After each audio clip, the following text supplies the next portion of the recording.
Isaías 43, verso 13, que diz assim a palavra do Senhor: assim, antes que houvesse dia, eu sou, e não há ninguém que possa se livrar da minha mão, operando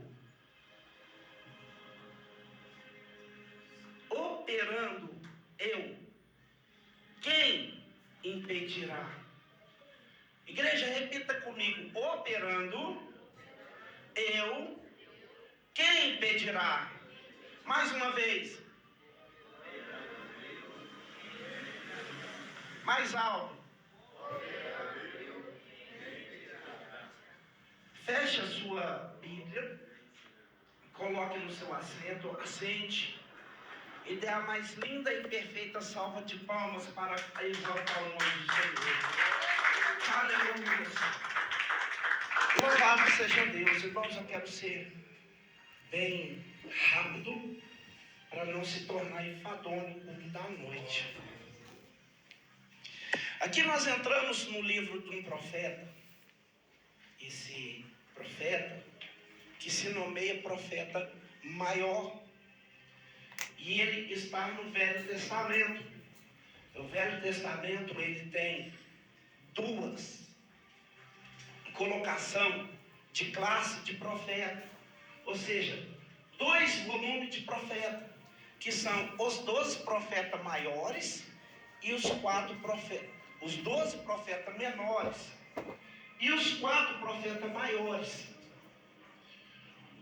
Os 4 profetas maiores, eles têm esse contexto de profetas maiores, não porque eles sejam mais usados, não porque eles sejam mais influentes do que os outros demais profetas, mas é porque eles tiveram uma participação de longo prazo. Os profetas menores, por exemplo, eu preguei domingo, Egeu, ele tem apenas 2 livros e 23 capítulos. Foi um curto período que ele se preparou, quase 4 anos, ou seja, ele se preparou 7 anos para ser um profeta influente, e o ministério dele durou apenas 3 meses. Ele apenas profetizou a vinda de Israel de Babilônia até as suas terras natal. Então os profetas maiores, eles não são maiores porque Deus usou eles mais, ou porque Deus usou os profetas menores menos. Não, nada disso. É porque as suas mensagens dos profetas menores tiveram menos durabilidade. Eles duraram um pouco.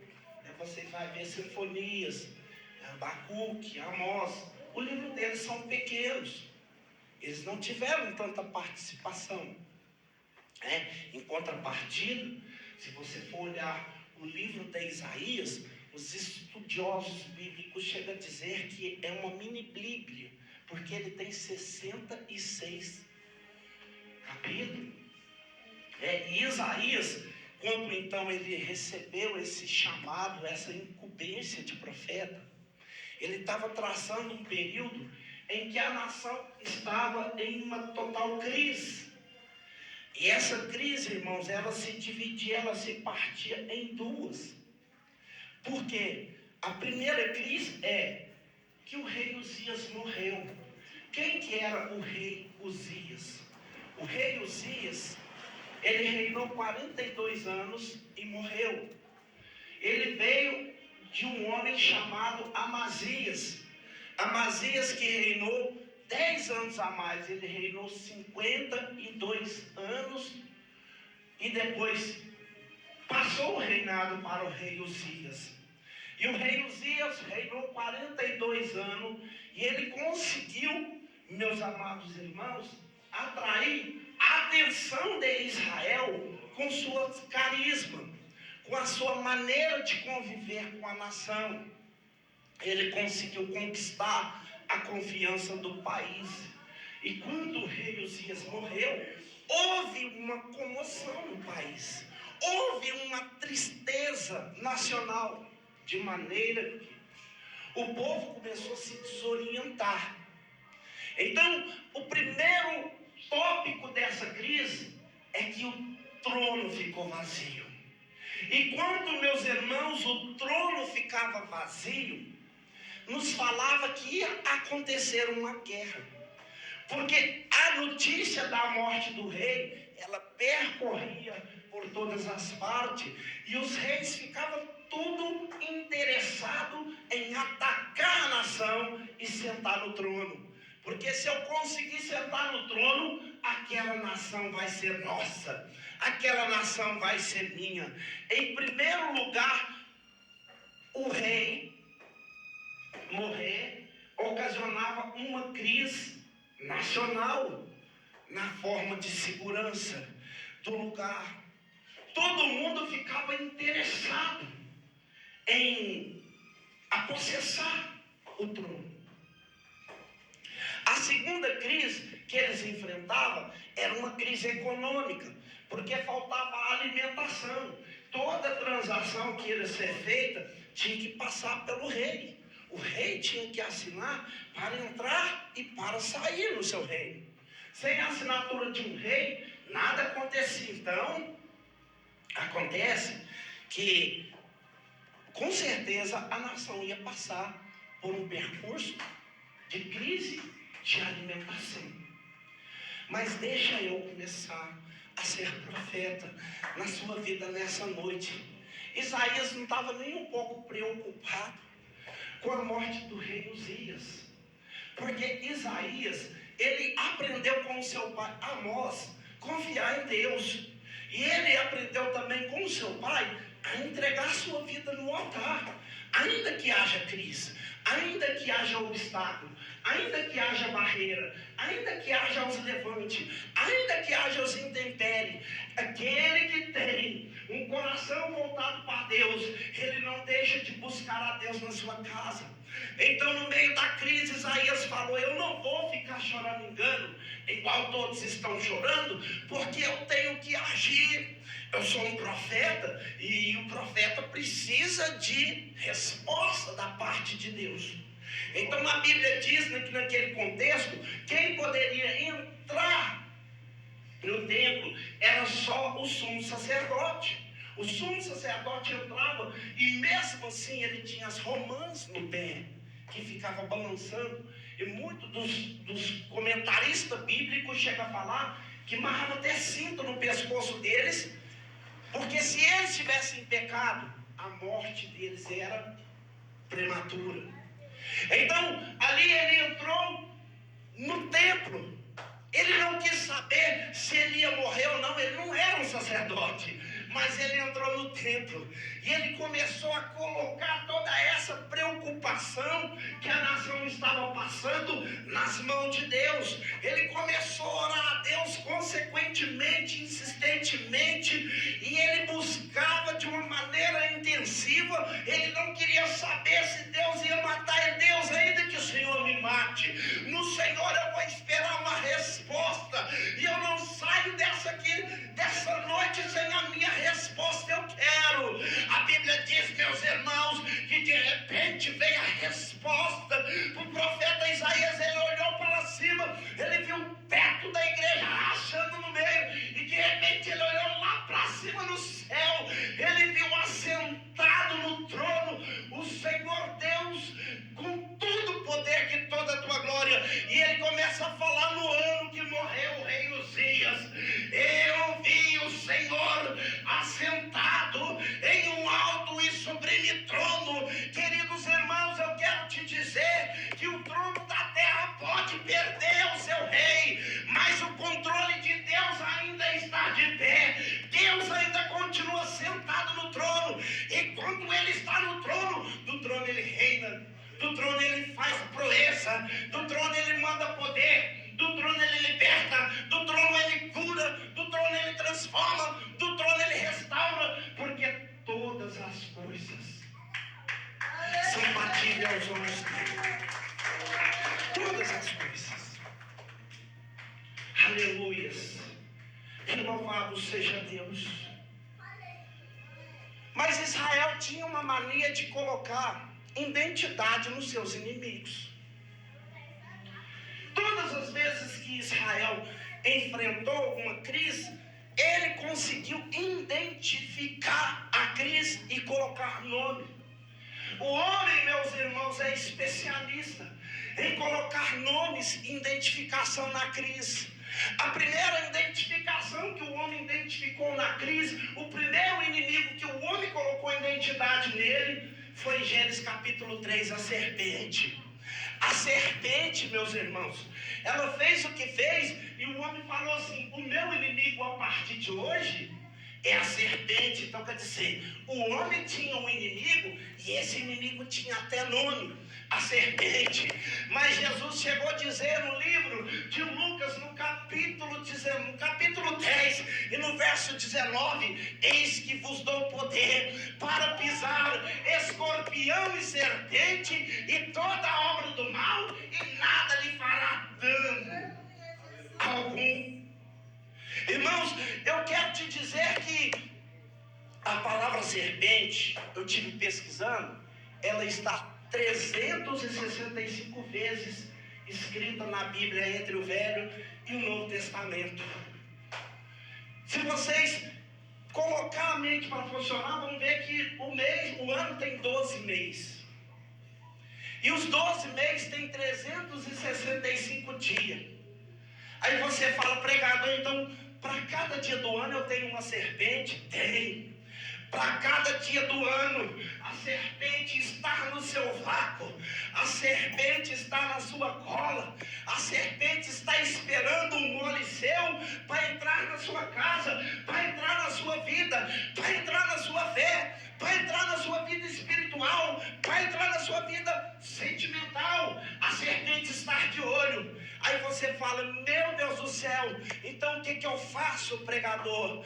Aí eu pesquisei, meus irmãos, que a palavra não temas também está escrito na Bíblia 365 vezes. Para cada serpente de cada dia do ano tem uma palavra que vem do céu, dizendo para cada um que crê no seu poder: não temas, eu te ajudo, eu te levanto, eu te sustento, eu te protejo, eu te livro, eu te guardo, eu abro as portas, eu dou livramento, eu entro com recurso, eu sou a sua providência. Aleluias! Não temas. E eu pesquisei outra coisa. Rocha. A palavra rocha também aparece 365 vezes na Bíblia. É Deus falando: 365 dias do ano você tem que estar firme na rocha. Porque não adianta só você não temer o seu inimigo, mas você não estar firme. O Senhor Jesus chegou a relatar para os seus discípulos que aquele homem que não se afirma na rocha é semelhante àquele que fez a sua casa na areia, que veio a tempestade, assoprou e caiu. Tem muitas pessoas que diz que está firme, que diz que está na rocha, mas a vida delas é só de desce. Ei, ela só cai, ela só tomba. Toda vez que você topa, ela quer oração, ela quer auxílio, ela quer socorro. Então que dia que é que você está forte, irmão? Creia que o Senhor é contigo. Não deixe as coisas do mundo tirar o foco da sua fé, da sua atenção, porque quem identifica inimigo é o mundo, é o homem, mas para Deus não tem inimigo identificado. Ele fala: quem? Ele está falando quem? Porque ele não conhece o inimigo. Ele não conhece ninguém que tenha a capacitação de parar diante dele e fazer com que ele se retroceda. Meus irmãos, e o homem que faz a sua casa na rocha, o homem que põe a sua fé na rocha, é aquele que está firme 365 dias do ano. Irmão, ele está firme no Natal. Ele está firme no Ano Novo. Ele está firme no Carnaval. Porque tem pessoas que ficam firmes só até na época festiva. Aconteceu as festas, não, vou dar um T. Né? Pedir licença ao pastor, vou dar um T. Porque eu sou novo, eu sou nova, eu tenho que curtir a vida. Olha o Carnaval, ó. Olha o Natal, festa. Festa aqui, festa lá. E a igreja? Não, a igreja que espera. Porque eu tenho que viver minha vida, eu tenho família, eu tenho filho. Mas na hora, meus irmãos, que a gente está entre a vida e a morte, você não grita pai, você não grita mãe, você não grita o nome de um familiar, você grita: Deus, pelo amor de Deus, não deixa eu morrer. Mas na hora que Deus dá o livramento, tem que esperar. Porque essa data do ano é época festiva. Eu tenho que comemorar com a minha família. Sim, família é primórdio em primeiro lugar. Mas Deus não pode ficar em segundo lugar. O Senhor disse que aquele que não cuida dos seus familiares é pior do que o infiel. Negou a fé. Você tem que dar atenção para a sua família. Mas você não pode deixar Deus ficar no segundo lugar. Porque a sua família só pode caminhar contigo até no cemitério. A sua família pode caminhar contigo até a última jogadinha de terra. Porque dali para lá existe uma outra pessoa que vai continuar contigo, vai caminhar contigo, vai estar ao teu lado, não vai deixar você à mercê, mas vai te conduzir. Isto é, se você tiver opcionado ele. O homem forte é quem, pregador? Então o homem forte é aquele que faz a casa na rocha. Me mostra um homem forte dentro da Bíblia. Quem que é o homem forte? Se eu for fazer uma analogia mental, eu vou falar que é um nazireu, que é o Sansão. O Sansão é forte. Ele foi forte. O Sansão foi forte. O Sansão, ele arrancou os portões de Gaza.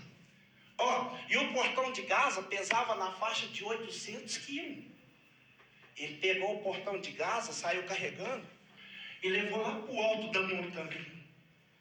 Deixou a cidade sem porta. O Sansão, um certo dia, ele trombou com as raposas. Ele pegou, não sei como que ele juntou 300 raposas. Tem hora que eu fico tentando imaginar, porque as coisas de Deus não...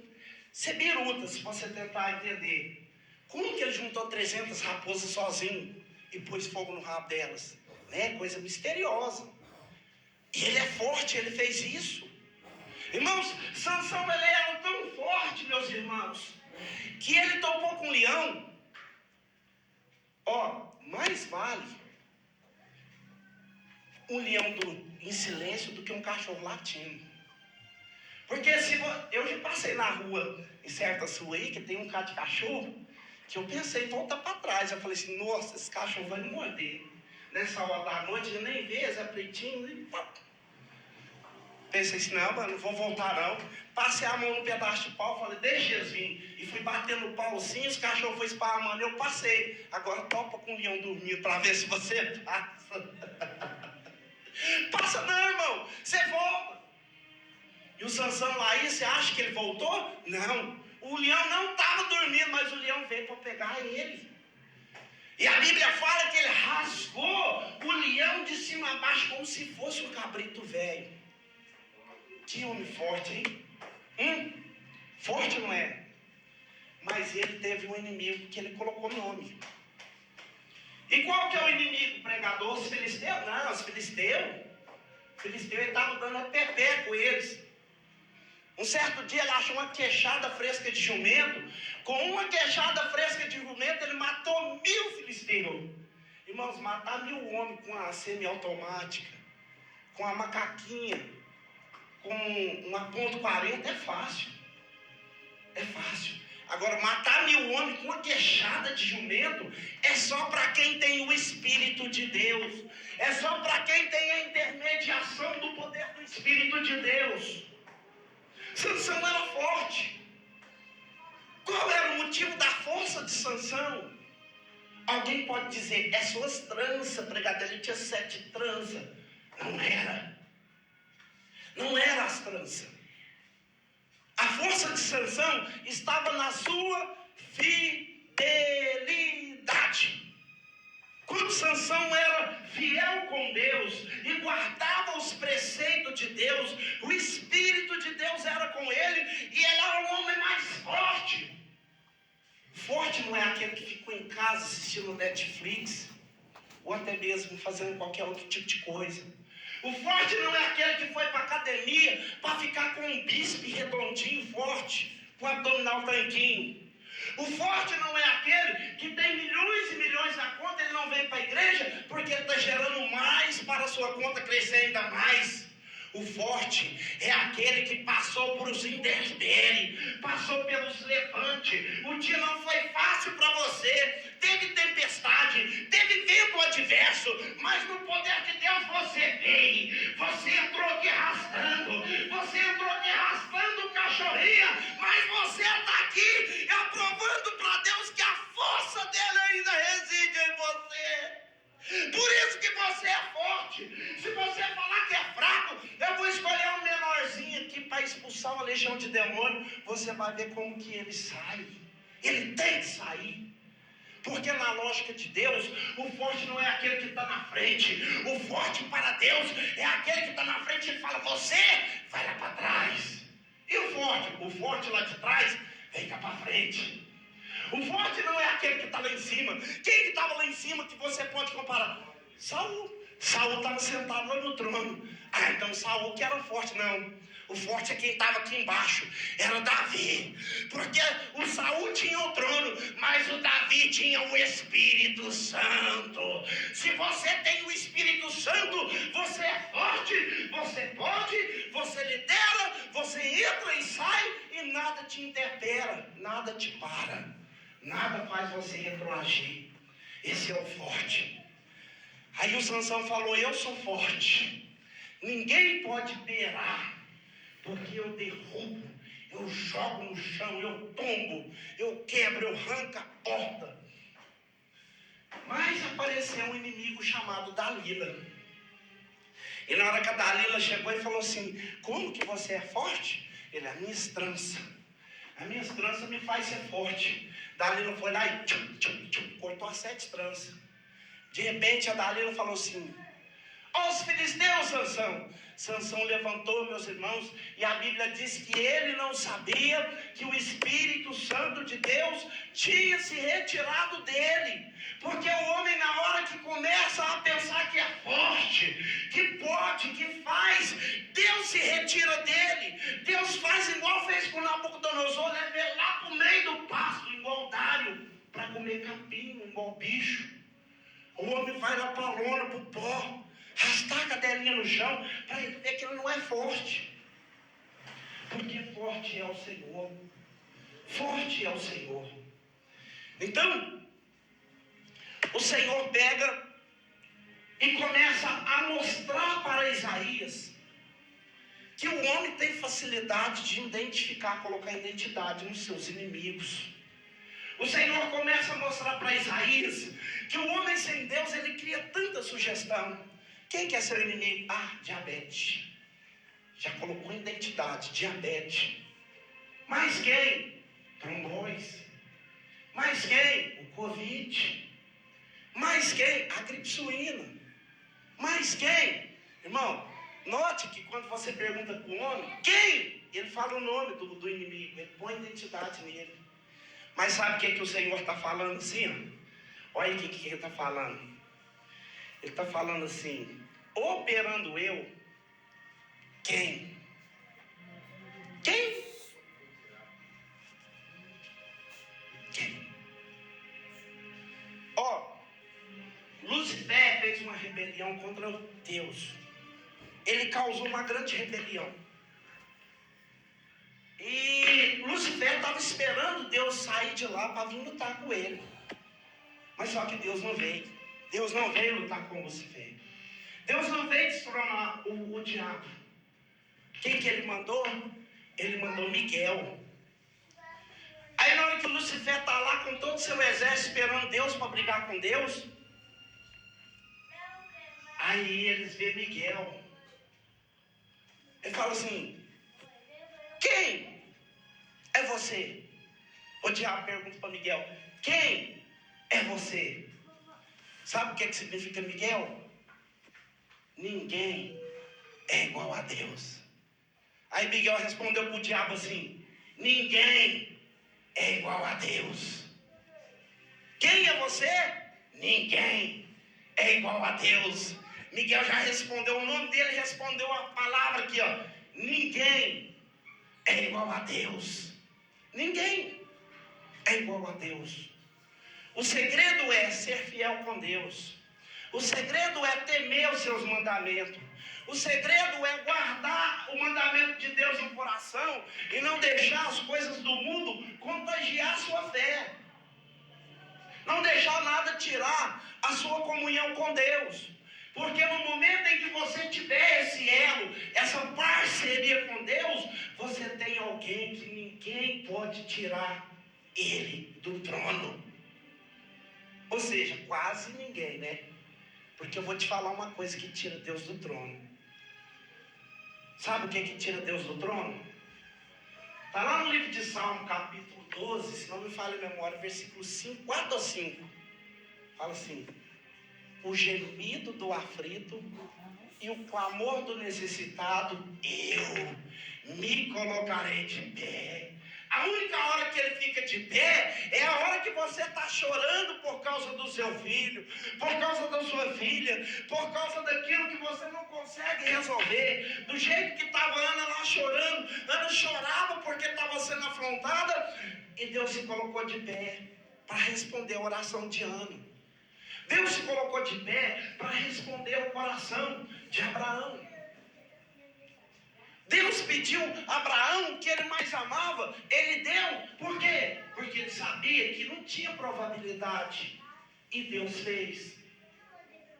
Então Deus estava entregando, Abraão estava entregando para Deus aquilo que Deus tinha te dado. E o que significa Isaac? Isaac significa sorriso. Por que sorriso?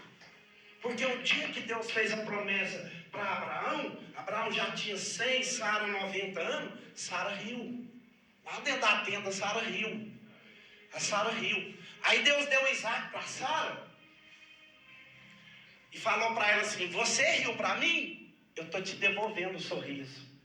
Porque a alegria do Senhor é a nossa força. Se você sorrir para Deus, se você tiver um coração bom, feliz, tranquilo, você vai ter Deus o tempo todo do seu lado e ninguém poderá te atrapalhar nos seus projetos. Ninguém poderá tirar você daquilo que você projetou. Porque Deus está no controle de todas as coisas. Agora, para finalizar, Moisés colocou um apelido no Deus, no inimigo dele. Moisés falou: não, eu tenho um inimigo. O meu inimigo agora é Faraó. Né? Porque o homem tem um inimigo. Igual eu disse, todos que você perguntar, ele tem um inimigo. Davi, quem que era o seu inimigo? Betseba. Salomão, quem que era o seu inimigo? 300 princesas e 700 concubinas. Igreja, quem que é seu inimigo? Quem que é seu inimigo? Eu sou meu inimigo. Sabia que você é seu inimigo? Porque se você conseguir vencer o seu eu, ninguém te para. Né? O pastor estava pregando aqui no culto de doutrina e eu estava ali meditando. Verdade. Se você conseguir vencer isso aqui, esse pedacinho de carne aqui chamado coração, ninguém te para. Ó, para você saber, a palavra Deus tem 4 letras, não é? Eu tem quantas letras? Aí você tira o D de Deus e o S, a primeira e a última letra, sobra o quê? Quando Deus sai, só sobra você. E você é seu inimigo. Por que Deus saiu? Porque eu fiz ele sair. Eu coloquei Deus para fora. Foi eu que atrapalhei os projetos de Deus para a minha vida. Foi eu que coloquei a minha vida no lago de fogo.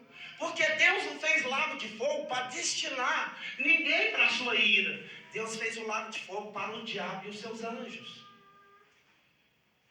Ele ele deu livre-arbítrio para o homem. Ele não obriga o homem de ser fiel aos seus mandamentos.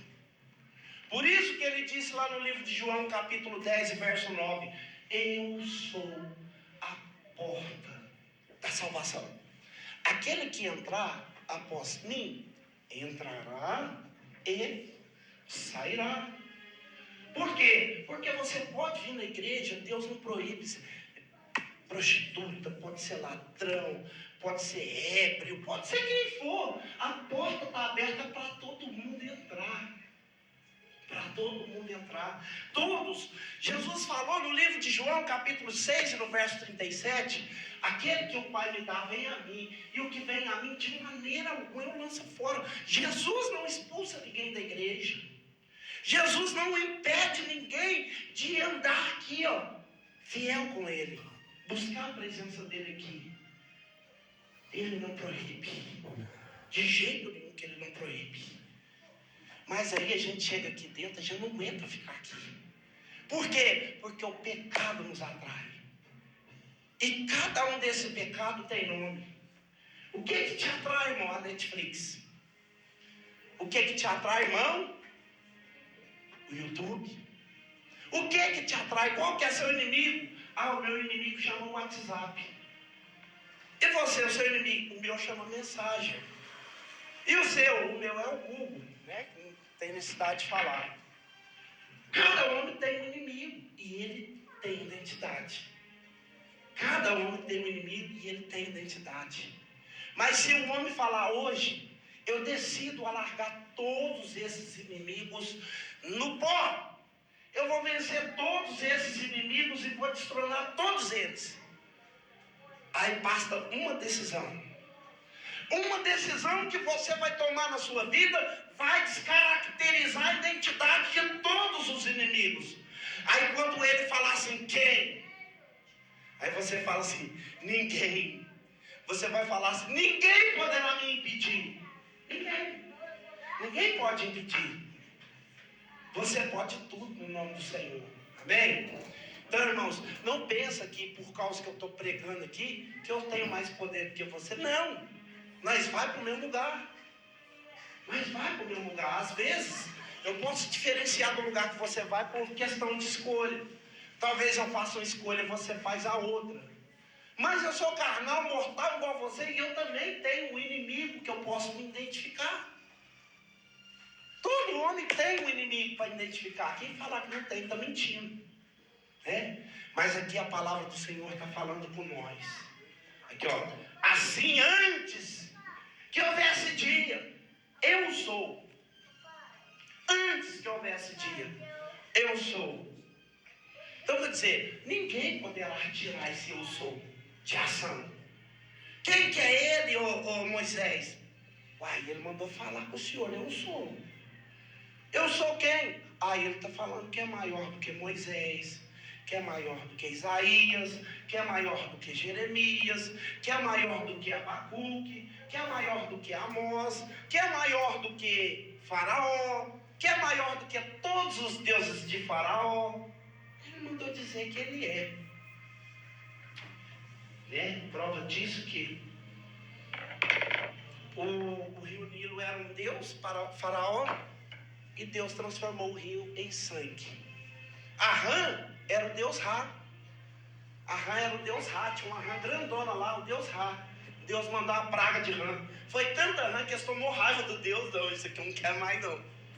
Não vou ficar com Deus piolho, que esse não atacou nós. Deus mandou uma praga de piolho. De repente eles tomou raiva do piolho também. Que mais que esse é o Deus? Não, meu Deus, sabe quando está chovendo, que cai que é saraiva? Aquele lá é meu Deus. Mandou uma chuva de saraiva, quebrou as casas tudo. Que isso? Meu Deus é o rato, mandou uma praga de rato. Meu Deus é o gafanhoto, mandou uma praga de gafanhoto que infestou as colheitas deles. Meu Deus, é a noite. Porque de noite meu Deus vem. Deus mandou uma praga de escuridão que ficou 3 dias de noite. Eles ficou tão enjoados da noite que eles não queriam saber mais do Deus noite. Então ele falou, não tem ninguém não, eu sou. Fora de mim não há outro. Agindo eu, quem impedirá? Você pode tentar impedir o agir de Deus, mas vai topar com um grande poder que vai te martelar, que vai destronar. Não adianta o homem e a mulher de Deus tentar relutar com Deus, ou os demônios lutar contra o escolhido, porque Deus é Senhor e não vai deixar de ser esse Senhor. Amém? Então pega isso para a sua vida. Pega isso para a sua vida. Eu sou, o Senhor manda te dizer, eu sou o Senhor. E agindo eu na sua vida, quem impedirá? Né? Como agir, eu já te expliquei. É tomando uma decisão. E nessa noite, antes de